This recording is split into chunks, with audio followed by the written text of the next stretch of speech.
আজকে একটু অন্য রকমের একটা ঘটনা বলি। চালের বস্তা খুললেই প্রতিটা বস্তায় আপনারা এই সাদা চালটা দেখতে পারবেন, রেশনে দেওয়া হয়। এই যে দেখছেন সাদা চাল, নতুন বস্তা।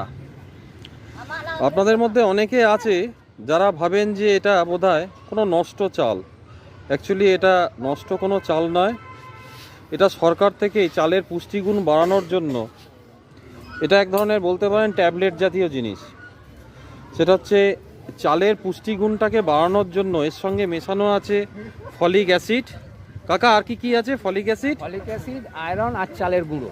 আচ্ছা, এই ফলিক অ্যাসিড, আয়রন আর চালের গুঁড়ো মিশিয়ে এই জিনিসটা তৈরি করা হয়। এটা পুষ্টিগুণ বাড়ে।